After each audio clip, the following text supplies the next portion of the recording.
आज मैं आपको दो उपन्यासकारों के उपन्यास के बारे में बताने जा रही हूँ। ये जो मैं आपको बता रही हूँ ये दो उपन्यासकारों की ट्रिक है जिसके द्वारा आपको सारे उपन्यास उनके याद हो जाएंगे।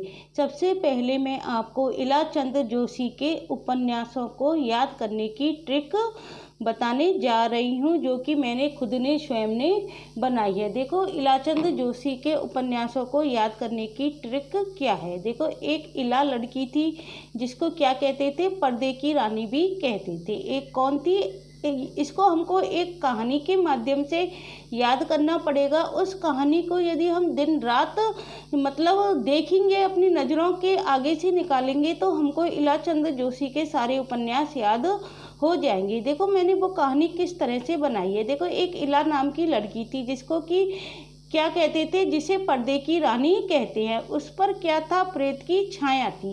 किस पर प्रेत की छाया थी? इला नाम की एक लड़की थी जिसे क्या कहते थे, पर्दे की रानी कहते थे। उस पर किसकी छाया थी? प्रेत की छाया थी। जब वो किसी लड़की के ऊपर प्रेत की छाया होगी तो लोग उसको कैसे देखेंगे? घृणा की दृष्टि से देखेंगे।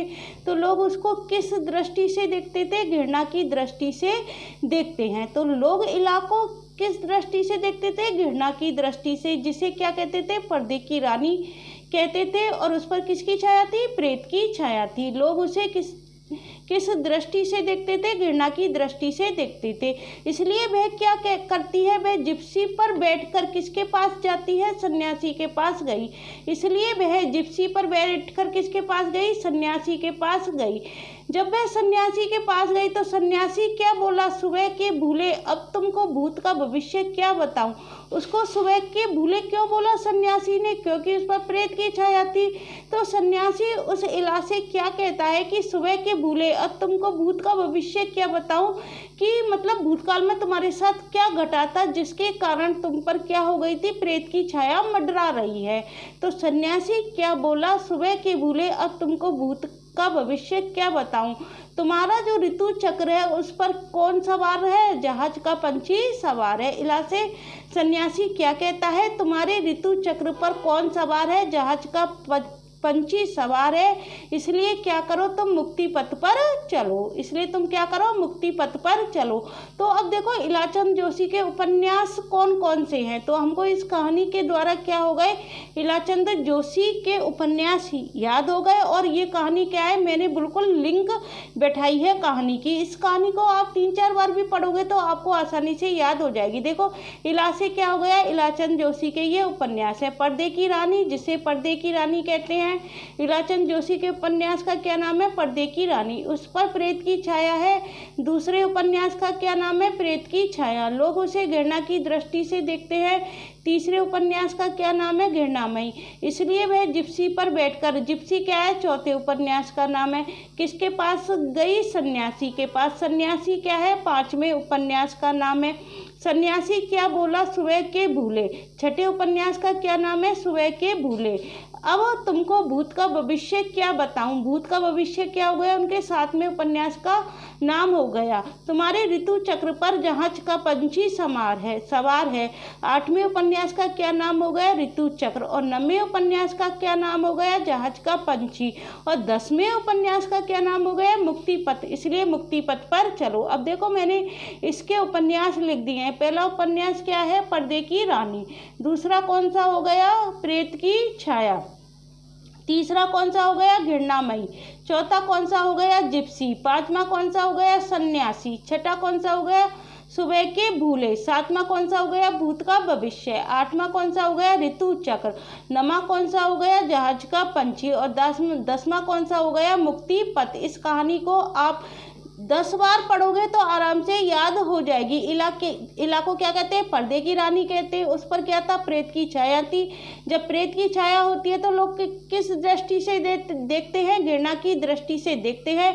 इसलिए वे क्या करती है? जिप्सी पर बैठकर जाती है। किसके पास जाती है? सन्यासी के पास। सन्यासी क्या बोलता है? सुबह के भूले, अब तुमको भूत का भविष्य क्या बताऊं। तुम सुबह की भूली हुई हो, तुमको तुम्हारे साथ क्या घटित हुआ भूतकाल में, अब मैं तुमको क्या बताऊं। तुम्हारे ऋतु चक्र पर कौन था? जहाज का पंछी सवार है, इसलिए तुम क्या करो, अब मुक्ति पथ पर चलो। तो ये ट्रिक हो गई हमारी इलाचंद जोशी के उपन्यासों की ट्रिक। अब मैं दूसरी ट्रिक बताती हूँ आपको, उपेंद्र नाथ अश्क के उपन्यासों की ट्रिक है। देखो उपेंद्र नाथ अश्क है, अश्क क्या करता है, आईना देखता है। तो उपेंद्र नाथ अश्क ने क्या देखा, शहर में एक घूमता आईना देखा।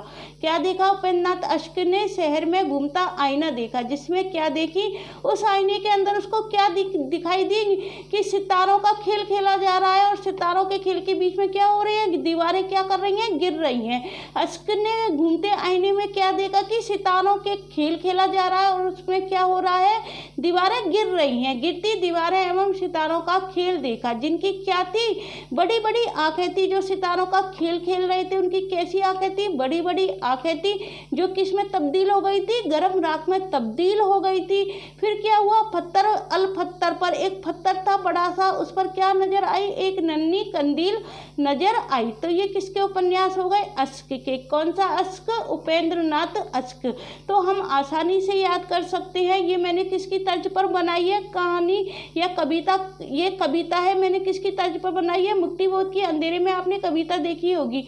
उन्होंने कितने सारे प्रतीक खड़े किए हैं, तो इन्हीं प्रतीकों का सहारा लेकर मैंने भी एक कविता का सर्जन कर दिया है, जिससे आपको उपन्यास याद हो जाएंगे। तो उपेंद्र नाथ अश्क ने क्या देखा, शहर में घूमता आईना देखा, जिसमें क्या देखा, सितारों का खेल देखा, गिरती दीवारें देखी, जिनकी क्या थी, बड़ी बड़ी आंखें थी, जो किस में तब्दील हो गई, गर्म राख में तब्दील हो गई।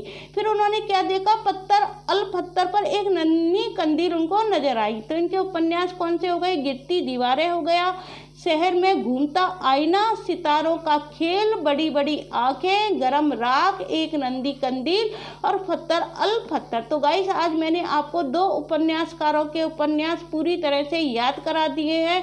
आपको मेरे द्वारा बनाई गई ट्रिक कैसे लगी, प्लीज़ कमेंट्स करके ज़रूर बताना। आगे और भी मैं अन्य उपन्यासकारों की ट्रिक बनाऊंगी और आपको शेयर ज़रूर करूंगी, और जो सूरदास के पद रह गए हैं वो भी हम पूरा जल्दी ही करेंगे।